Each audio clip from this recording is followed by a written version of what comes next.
तो अगर आप ये चाहते हैं कि मैं वो सवाल बताऊं जो आपके एग्ज़ाम में ज़रूर आएगा, तो ये वही सवाल है।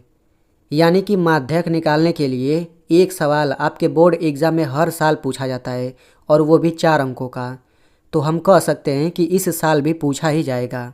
तो ये वीडियो कक्षा 10 वाले बच्चों के लिए बहुत ही महत्वपूर्ण वीडियो है। तो अगर आप ऐसे सवालों में बिल्कुल भी गलती नहीं करना चाहते, तो आप इस वीडियो को पूरा अंत तक ज़रूर देखिए। चलिए इस वीडियो को शुरू करते हैं। तो देखिए, आपको ऐसे ही सारणी दे दिया जाएगा, ठीक है। ऐसे बना बनाया सारणी आपको दिया जाएगा और आपसे कहा जाएगा कि सारणी से माध्यक ज्ञात कीजिए, ठीक है। तो आपसे माध्यक भी पूछ सकता है और आपसे माध्यिका भी पूछा जा सकता है, ठीक है। तो मैं यहाँ पे आपको बता देना चाहता हूँ कि माध्यक का दूसरा नाम माध्यिका भी होता है, ठीक है। और दोनों को इंग्लिश में मीडियन कहा जाता है। तो आपसे माध्यक पूछे चाहे माध्यिका पूछे, आप समझ जाइए कि आपसे माध्यक ही पूछा गया है। तो हम लोग इस सवाल को लगाने के लिए हम लोग अलग से एक सारणी बनाएंगे, ठीक है। हम लोग यहाँ से हल करना चालू करेंगे। तो आप लोग सारणी देख लीजिए मैंने कैसे बनाया है। तो यहाँ पर देखिए, वर्ग अंतराल के सीध में ये सब वर्ग अंतराल है, और यहाँ पे बारंबारता के सीध में यानी लाइन में ये सब संख्याएँ बारंबारता हैं। तो हम लोग इसको सबसे पहले ऐसे बनाएंगे, यानी कि वर्ग अंतराल को हम लोग यहाँ पे लिखेंगे, और जो यहाँ पे इसके लाइन में ये सभी है इनको हम लोग नीचे लिख देंगे ऐसे। वैसे ही बारंबारता यहाँ पे लिखेंगे और ये सब संख्याओं को यहाँ पे नीचे लिख लेंगे। इतना लिखने के बाद हम लोग यहाँ पे एक एक्स्ट्रा लाइन बना देंगे और यहाँ पर भी बना लेंगे, ठीक है। अभी तक तो ये प्रश्न ही है। तो इतना बना लेने के बाद अब आपको क्या करना है, तो ज़रा आप ध्यान से आप समझिए। तो ये हो गया वर्ग अंतराल, यहाँ पे हो गया बारंबारता। तो हम लोग यहाँ पे संचयी बारंबारता सबसे पहले निकालते हैं, ठीक है। तो हम लोग यहाँ पे लिखेंगे संचयी बारंबारता, यानी कि माध्यक निकालने के लिए हमें संचयी बारंबारता निकालना होता है, ठीक है। अब यहाँ पर देखिए, ये जो बारंबारता है, बारंबारता को हम लोग स्मॉल एफ से दिखाते हैं। तो हम लोग यहाँ पे स्मॉल एफ लिख लेंगे, ठीक है। वैसे ही संचयी बारंबारता को हम लोग सी एफ से लिखते हैं। तो हम लोग यहाँ पे सी एफ लिख लेंगे, ठीक है। ऐसा क्यों? क्योंकि देखिए, बारंबारता को स्मॉल एफ से इसलिए लिखते हैं क्योंकि बारंबारता को इंग्लिश में फ्रीक्वेंसी कहा जाता है।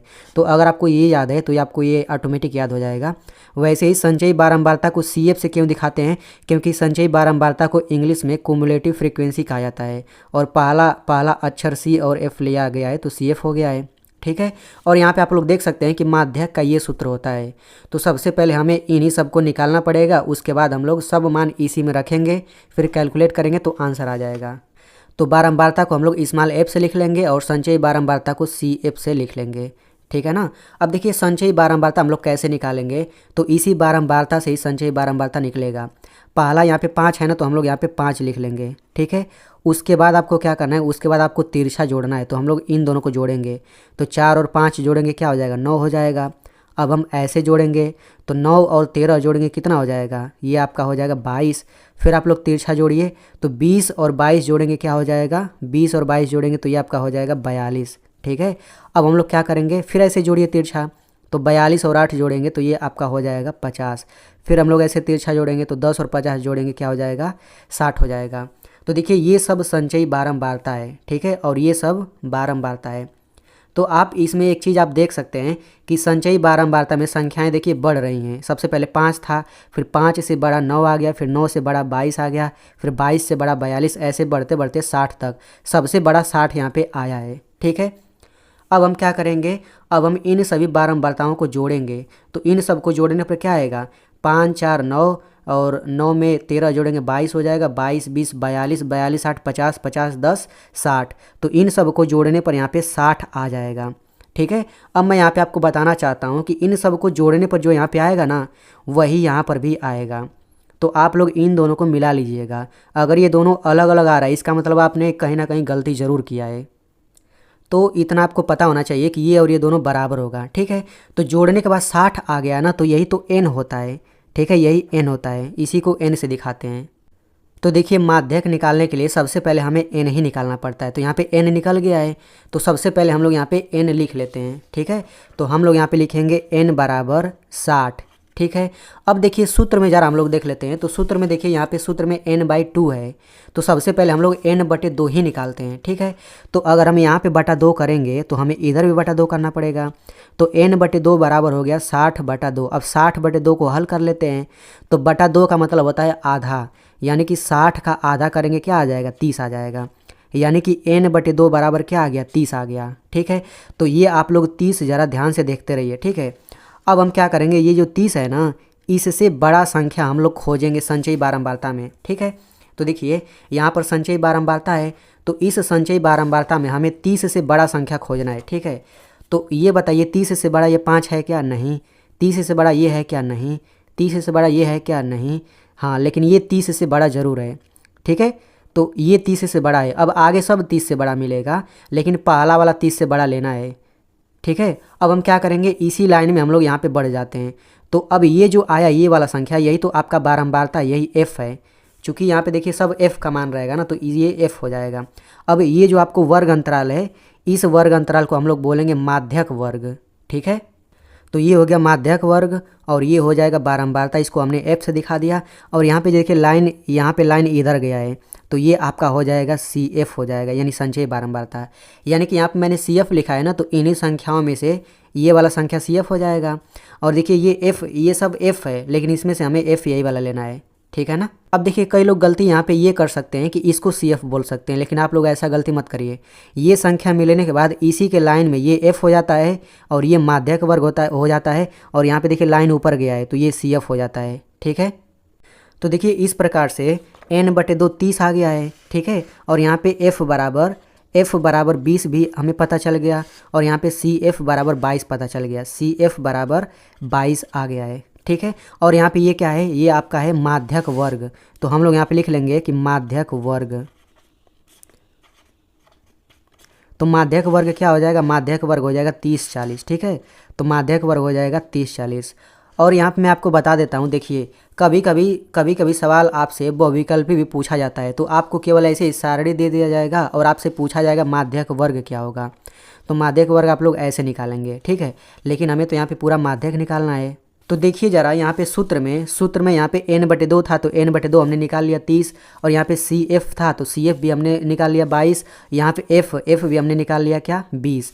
अब हमें L और H निकालना है, तो मैं आपको यहाँ पे बता देता हूँ, L और H इसी माध्यक वर्ग ही से निकलता है।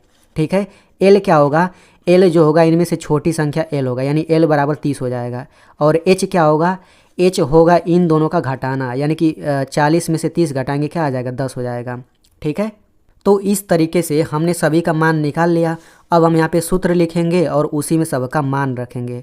तो हम लोग यहाँ पे सूत्र लिखते हैं, माध्यक बराबर, तो माध्यक बराबर हो जाएगा L plus n/2 minus CF पूरे का बटा F, और ये बड़ा सा कोष्टक लगाएंगे, यहाँ पे गुणा लगाएंगे, ये H।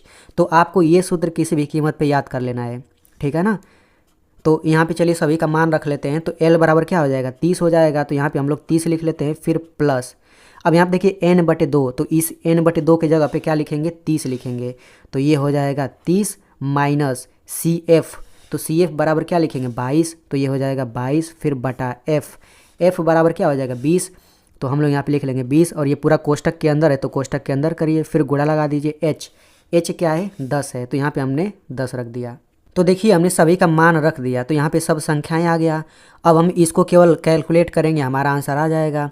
तो इसके बाद भी आप लोग समझिए, क्योंकि यहाँ पर भी बहुत बच्चे गलती कर देते हैं। ठीक है, तो चलिए हम लोग इसको हल करते हैं। तो इसको हल कैसे करेंगे, तो देखिए अगर आपने बोडमास का नियम पढ़ा होगा, तो सबसे पहले ब्रैकेट यानी कोष्टक के अंदर वाला हल करते हैं। ठीक है, तो बाकी सब वैसे ही उतार दीजिए, और ये जो कोष्टक के अंदर सबसे पहले हम लोग हल करेंगे। अगर आप बोडमास का नियम अच्छे से समझना चाहते हैं, तो उस वीडियो का लिंक मैं यहाँ पे दे दूँगा। ठीक है, तो चलिए यहाँ पे इसको हल करते हैं। तो ये हो जाएगा 30 प्लस, यहाँ पर कोष्टक के अंदर हम लोग हल करते हैं, तो 30 में से 22 घटाएंगे, ये आपका आ जाएगा 8, फिर बटा नीचे आ जाएगा 20, और यहाँ पे हो जाएगा गुणा 10। अब देखिए अगर हम ब्रैकेट के अंदर हल कर लेते हैं, तो उसके बाद हमें क्या करना पड़ता है, उसके बाद देखिए यहाँ पे प्लस है, यहाँ पे गुणा है, तो सबसे पहले गुणा हम लोग करेंगे। तो ये हो जाएगा 30, फिर प्लस, यहाँ पे गुणा करिए, तो देखिए यहाँ पर भिन्न है बटे में, ये भी तो भिन्न है, क्योंकि बटा एक अपने मन से लगा सकते हैं। तो दो भिन्नों का गुणा कैसे किया जाता है, ऊपर ऊपर गुणा होता है, नीचे नीचे गुणा। तो 8 और 10 का गुणा करेंगे 80 आ जाएगा, फिर बटा 20 और 1 का गुणा करेंगे तो 20 आ जाएगा। ठीक है, अब देखिए दोनों भिन्नों का गुणा करके एक भिन्न आ गया, तो इस भिन्न को हम लोग काट सकते हैं। तो देखिए पीछे से 1 0 कट जाएगा, तो ये हो जाएगा 30 प्लस 8/2। 8/2 अभी भी तो कटेगा, 2 के पहाड़ा में दोनों आ जाता है, तो काट दीजिए, 2 एकम 2, और ये हो जाएगा 2 चौके 8। तो यहाँ पे हो जाएगा 30, फिर प्लस 4/1, तो बटा के नीचे 1 का कोई मतलब नहीं होता, हटा दिया जाता है, तो ये केवल 4 आ जाएगा। तो 30 और 4 क्या आ जाएगा, ये आपका 34 हो जाएगा, यही क्या हो जाएगा, आंसर हो जाएगा। अब आपको तो माध्यक निकालना अच्छे से आ गया होगा, लेकिन आप लोग गणित के पेपर के एक दिन पहले आप लोग इस वीडियो को देख लीजिएगा, ताकि आप लोग परीक्षा में गलती ना करें। और मैं आपसे रिक्वेस्ट करूंगा कि आप लोग मेरी मेहनत के लिए इस वीडियो को एक लाइक कर